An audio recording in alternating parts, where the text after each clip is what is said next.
അപ്പോ എവിടെ പോവാ നീ? ഒന്ന് പുറത്തേക്ക് പോവാ. അതെവിടേക്കെന്നാ ചോദിച്ചത്? എവിടേക്കാന്ന് തീരുമാനിച്ചിട്ടില്ല.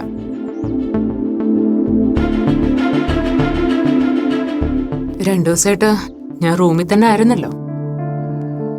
കുറച്ചു നേരം പുറത്തെവിടെയെങ്കിലും ഒന്ന് പോണമെന്ന് തോന്നി. പേടിക്കണ്ട, ഞാൻ മാളുവിനെ കാണില്ല. അവളെ വിളിക്കോ ഒപ്പം കൊണ്ടുപോവോ ചെയ്യില്ല. വരുന്നതും പോകുന്നതും ഒക്കെ തനിച്ചായിരിക്കും. അതെ, മദ്യപിക്കില്ല, ഡ്രഗ്സ് ഉപയോഗിക്കില്ല, ആരുമായും കൂട്ടുകൂടി പ്രശ്നം ഉണ്ടാക്കില്ല. ഇത്രയൊക്കെ ഉറപ്പ് പോരെ?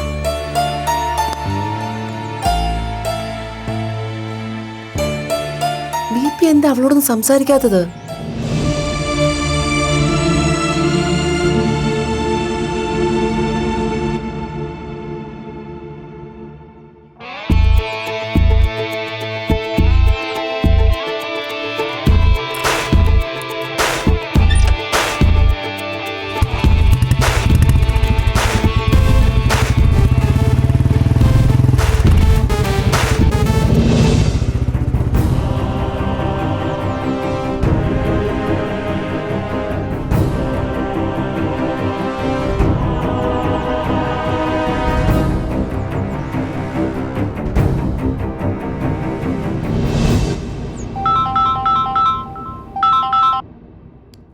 Raghu, good morning.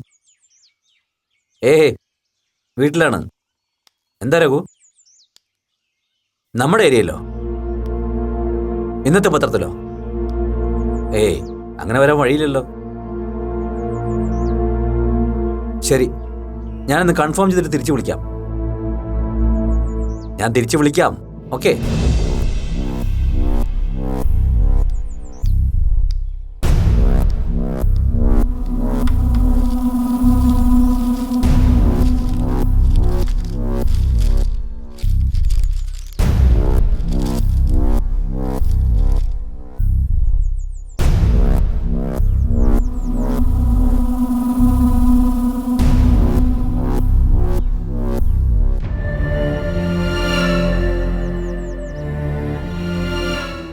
ഗീത, ഗീത,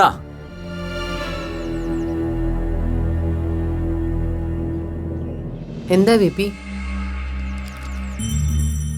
കാര്യങ്ങൾ നമ്മൾ ഉദ്ദേശിക്കുന്നതിനേക്കാൾ വേഗത്തിൽ നീങ്ങാണ്. എല്ലാ അർത്ഥത്തിലും നമ്മൾ ഒഴിവാക്കപ്പെടുക തന്നെയാണ്. എന്താ ഇപ്പൊ അങ്ങനെ തോന്നാൻ?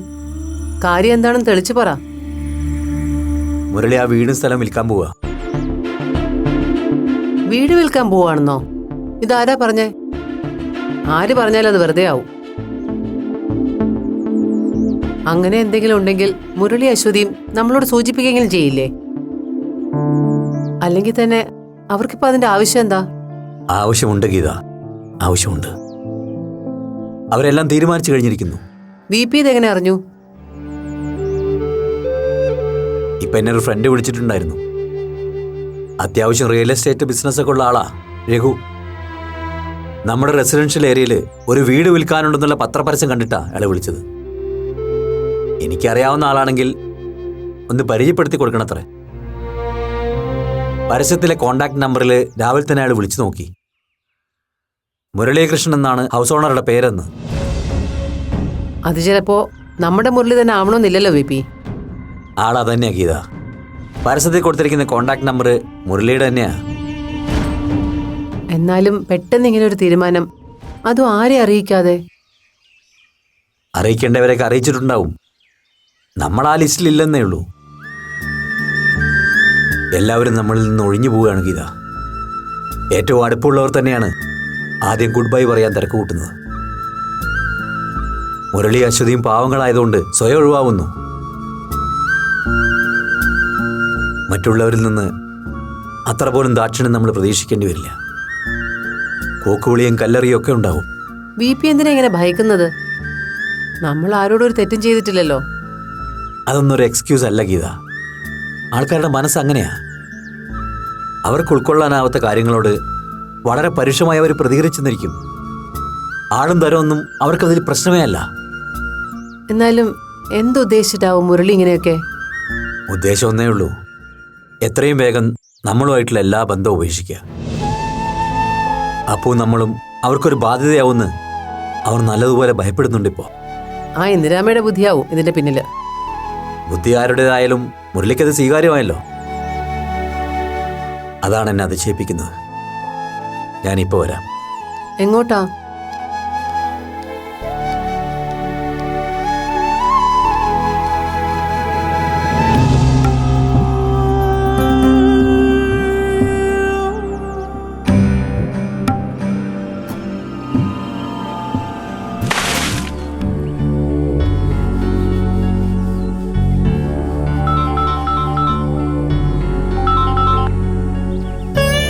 ഹലോ, ആ അതെ, 4000 സ്ക്വയർ ഫീറ്റ് ആണ്.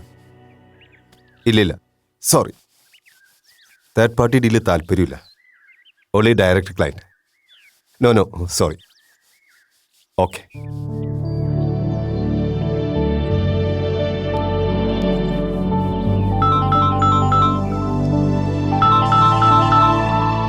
ഹലോ, ആ യെസ്, അതെ, തിരുമലയ്ക്കടുത്താ. അതെ, 5 ബെഡ്റൂം, 15 സെന്റ് പ്ലോട്ടാണ്. ആദ്യം നിങ്ങൾ വന്ന് വീട് കാണുക, നെഗോസിയേഷൻ നേരിട്ടാവാ. ഓക്കെ, വിളിച്ചിട്ട് വന്നോളൂ. മോർണിംഗ് മുരളി. മോർണിംഗ്. മുരളി രാവിലെ തന്നെ നല്ല തിരക്കിലാണെന്ന് തോന്നുന്നു. ആ, കുറച്ച് കോൾസ്. വാ, നമുക്ക് അകത്തോട്ടിരിക്കാം.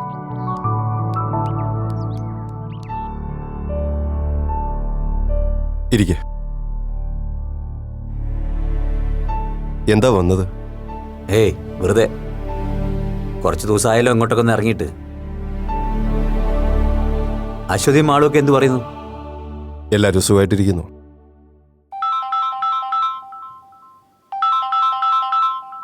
കുറച്ചേരം സൈലന്റ് മോഡിൽ കിടക്കട്ടെ. ക്ലാസിഫൈഡ്സ് കൊടുത്തതിന് നല്ല റെസ്പോൺസ് ഉണ്ടല്ലേ? ആ, അത്യാവശ്യം. വിളിക്കുന്നത് കൂടുതലും ബ്രോക്കേഴ്സാണ്. അതിൽ താല്പര്യമില്ലെന്ന് പറഞ്ഞാലും പിന്നെയും വിളിച്ചുകൊണ്ടിരിക്കും.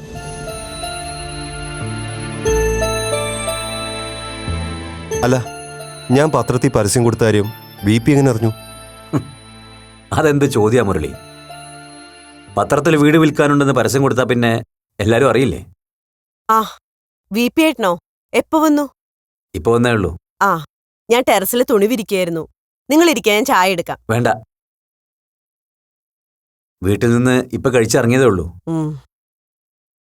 എനിക്ക് നിങ്ങൾ രണ്ടുപേരുമായിട്ടൊന്ന് സംസാരിക്കാനുണ്ട്. നമ്മൾ തമ്മിൽ ഒരു മുഖവരയുടെ ആവശ്യമില്ല. അതുകൊണ്ട് തന്നെ എന്റെ ചോദ്യം ഡയറക്റ്റാണ്. എന്തിനായിരുന്നു ഇങ്ങനെ ഒരു തീരുമാനം? ഐ മീൻ, ഇപ്പൊ ഈ വീട് വിൽക്കുന്നത്?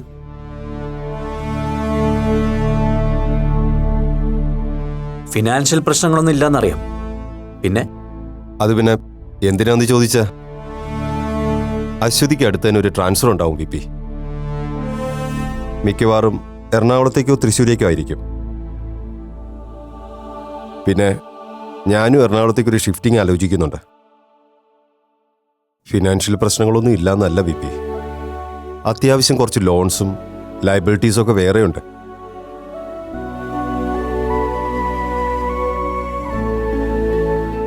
അതുമല്ല, അമ്മ ഏതോ ജോത്സ്യനെ കൊണ്ട് നോക്കിച്ചപ്പോ ഇവിടെ എന്തൊക്കെയോ ദോഷങ്ങളുണ്ടെന്ന് പറയുന്നു.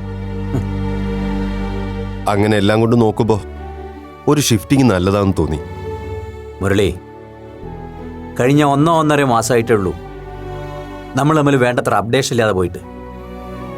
അതുവരെയുള്ള തൻ്റെ എല്ലാ ലയബിലിറ്റീസും, തൻ്റെ മാത്രമല്ല എൻ്റെയും, നമുക്ക് പരസ്പരം അറിയായിരുന്നു. അതിലൊന്നും വീട് വിറ്റ് ബാധ്യത തീർക്കേണ്ട അവസ്ഥ തനിക്കോ എനിക്കോ ഉണ്ടായിരുന്നില്ല. ശരിയല്ലേ അശ്വതി? പിന്നെ അശ്വതിയുടെ ട്രാൻസ്ഫർ ഓർമ്മയുണ്ടോ? നമ്മൾ ഈ വീട് പണി തുടങ്ങുമ്പോൾ അപ്പൂനും മാളൂനും 4 വയസ്സാ. മുരളി നാട്ടിൽ ബിസിനസ് തുടങ്ങി ഒന്ന് പച്ചപിടിച്ച് വരുന്നതേ ഉള്ളൂ. 2 ചെറിയ കുട്ടികൾ, 2 വീടുകളിലെ പണി, ഞങ്ങളുടെ 2 പേരുടെയും ജോലി തിരക്കുകൾ. അതിനിടയ്ക്ക് അശ്വതിക്ക് കോയമ്പത്തൂർക്ക് ട്രാൻസ്ഫർ. എല്ലാം കൂടി എങ്ങനെ മാനേജ് ചെയ്യണമെന്ന് അറിയാതെ ആഗ്രഹിച്ച് നേടിയെടുത്ത ജോലി റിസൈൻ ചെയ്യുന്നതിനെ കുറിച്ച് പോലും അശ്വതി ആലോചിച്ചു പോയ സമയം ഓർമ്മയുണ്ടോ? അന്ന് ഗീതയാ മുന്നോട്ട് വന്നത്. ഞാനിവിടെ ഉള്ളപ്പോ അശ്വതി ജോലി രാജിവെക്കേണ്ട കാര്യമില്ലാന്നും പറഞ്ഞ് അശ്വതിക്ക് ഫുൾ സപ്പോർട്ടുമായി അവളാ ഒപ്പം നിന്നത്. 3 വർഷം മാളുവിനെ നോക്കിയതും വളർത്തിയതൊക്കെ ഗീതയാ. ആ 3 വർഷം മാത്രമല്ലല്ലോ വി പി ഏട്ടാ, ഏതാണ്ട് 10th കഴിയുന്നത് വരെ മാളു കൂടുതലും വളർന്നത് ഗീതേച്ചിയുടെ അടുത്തായിരുന്നല്ലോ. അന്ന് ഗീതേച്ചി ഇല്ലായിരുന്നെങ്കിൽ എങ്ങനെ ഇതൊക്കെ മാനേജ് ചെയ്യാൻ പറ്റുമായിരുന്നെന്ന് ഞാൻ എപ്പോഴും ആലോചിക്കാറുണ്ട്. ഞാൻ പറഞ്ഞു വന്നത് അതിനെപ്പറ്റിയല്ല അശ്വതി. അന്നത്തെ ട്രാൻസ്ഫർ പോലും നമ്മളൊരു ചലഞ്ചായിട്ട് എടുത്തെങ്കിൽ ഇപ്പൊ വരാൻ പോകുന്ന ട്രാൻസ്ഫറിനെ പേടിച്ച് നിങ്ങൾ ഈ വീട് വിൽക്കാൻ തീരുമാനിച്ചു എന്ന് പറയുമ്പോൾ സോറി, അതെനിക്ക് ഒട്ടും കൺവിൻസ് ആവുന്നില്ല. അല്ല, ഞാൻ പറഞ്ഞല്ലോ, ട്രാൻസ്ഫർ പല കാരണങ്ങളിൽ ഒന്നേ ഉള്ളൂ വി പി. പക്ഷെ മുരളി, ഈ ലിസ്റ്റ് ചെയ്തതിലൊന്നും നിങ്ങൾ ഇവിടം വിട്ട് പോകാൻ തീരുമാനിച്ചതിന്റെ യഥാർത്ഥ കാരണമില്ലായിരുന്നു. ശരിയല്ലേ?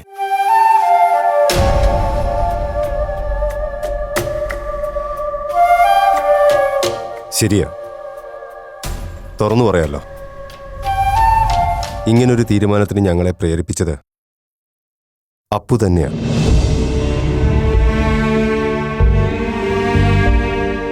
അപ്പുവിനെ പേടിച്ചിട്ട് തന്നെയാണ് ഞങ്ങൾ ഇവിടെ വിട്ട് മാറാൻ തീരുമാനിച്ചത്. പേടിയാണ് വി പി. അപ്പു കാരണം ഞങ്ങളുടെ മാളുവിൻ്റെ ജീവിതവും കൂടി ഇല്ലാതാവുമെന്ന് നല്ല പേടിയുണ്ട് ഞങ്ങൾക്ക്. ഇപ്പൊ തന്നെ അപ്പു കാരണം മാളുവിന് വന്ന നല്ലൊരു പ്രപ്പോസൽ പോയി കിട്ടി. അതിലെ നല്ലത് വേറെ വരുമായിരിക്കും.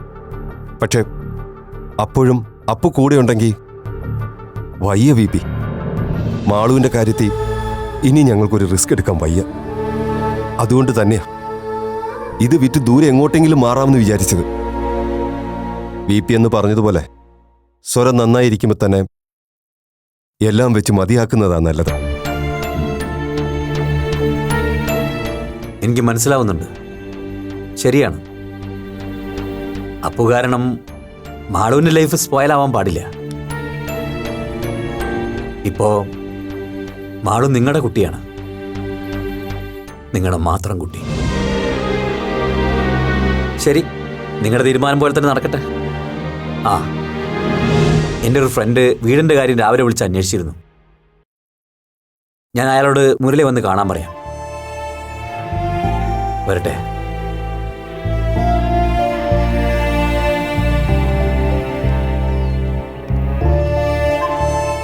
ആ, നിങ്ങൾ വേഗം എത്തിയോ? തിരക്ക് കുറവായതുകൊണ്ട് രണ്ടാൾക്ക് നന്നായിട്ട് തൊഴാൻ പറ്റി. ഇന്നെന്താ വിശേഷം? മുത്തശ്ശിയുടെ കൂടെ അമ്പലത്തിലൊക്കെ പോയല്ലോ മാളൂസ്? ആ, ഇന്നിവളുടെ പക്കനാളാ. എല്ലാ മാസവും പക്കനാളിന് വ്രതമെടുത്ത് പ്രാർത്ഥിച്ച ശത്രുദോഷവും ദൃഷ്ടിദോഷവും ഒക്കെ മാറിക്കിട്ടും. അല്ല, അവിടുത്തെ കൊച്ചന്റെ പക്കനാളല്ലേ ഇന്ന്? മുരളി, ഞാൻ മാളിനോടൊന്ന് സംസാരിച്ചോട്ടെ? ഒരു 5 മിനിറ്റ്. വാ മോളെ. കോളേജിൽ പോകാനുള്ളതാ മോളെ, വേഗം വരണേ. ഇയാൾ എന്തിനാ ഇപ്പൊ ഇങ്ങോട്ട് കെട്ടിയെടുത്തേ? വീട് വയ്ക്കുന്ന കാര്യം പത്രത്തിൽ കണ്ടിട്ട് വന്നതാ. തോന്നി. ദേ മുരളി, അങ്ങേര് പല മുടക്കത്തരവും പറയും. അതൊന്നും നീ കേൾക്കാൻ നിൽക്കണ്ട. എത്രയും വേഗം കാര്യം നടത്തി ഇവിടുന്ന് കാലിയാകാൻ നോക്ക്. ഞാൻ ഇന്ന് തന്നെ പോയി കൃഷ്ണൻ കണിയാനെ ഒന്ന് കണ്ടിട്ട് വരാം. ഒന്ന് പ്രശ്നം വെച്ച് നോക്കിയ കച്ചവടം എന്നത്തേക്ക് നടക്കുമെന്നറിയാലോ. അല്ലാതെയും ചില കാര്യങ്ങളൊക്കെ ഉണ്ട്.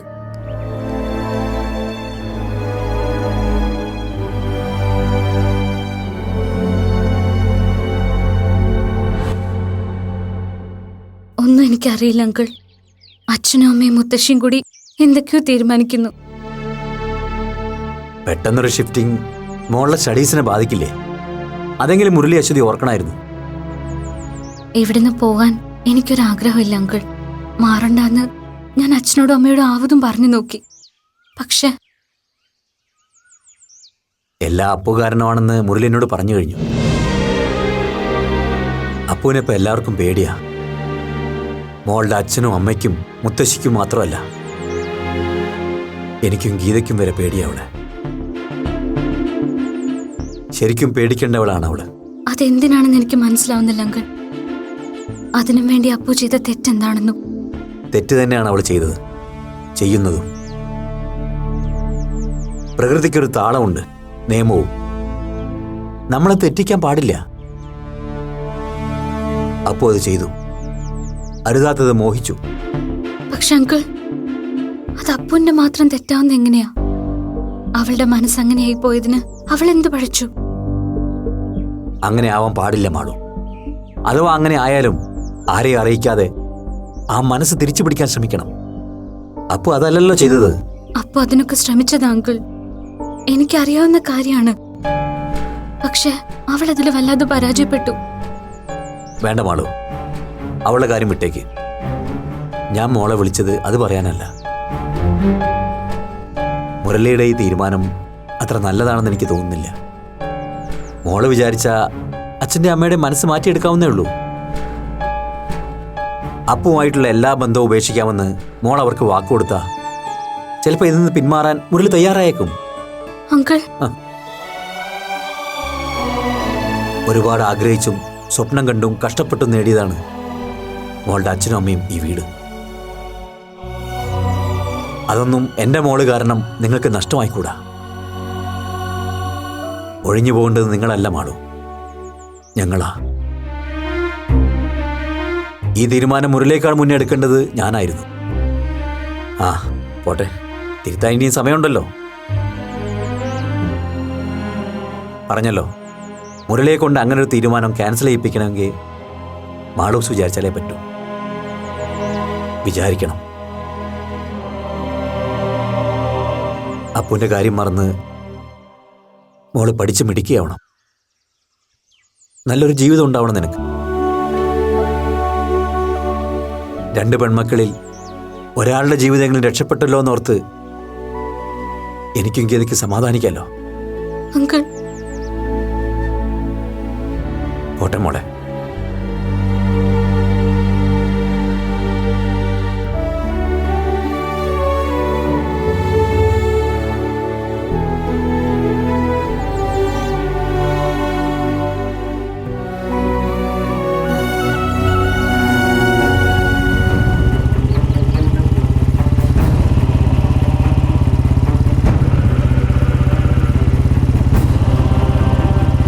ഇത്രയും നാളെ നിന്റെ ഇഷ്ടത്തിന് ജീവിക്കാൻ വിട്ടത് ഞാൻ ചെയ്ത തെറ്റ്. ഇനി ഞാൻ തീരുമാനിക്കും നീ എങ്ങനെ ജീവിക്കണമെന്ന്. അതിന് ഞാൻ ജീവനോടെ ഉണ്ടെങ്കിലല്ലേ അച്ഛനത് സാധിക്കൂ. ആ ഇഷ്ടത്തിന് ജീവിക്കാൻ എനിക്ക് താല്പര്യമില്ലെങ്കിലോ? എന്നുവെച്ചാ അന്ന് ചെയ്ത പോലെ നീ ഇനിയും ചെയ്യുമെന്ന്. എനിക്ക് ചെന്ന് ചെയ്യേ. ഇനി നീ അതിന് ശ്രമിച്ചാ രക്ഷപ്പെടുത്താൻ പോയിട്ട് ഒന്ന് തിരിഞ്ഞു നോക്കാൻ പോലും ഞാൻ വരില്ല.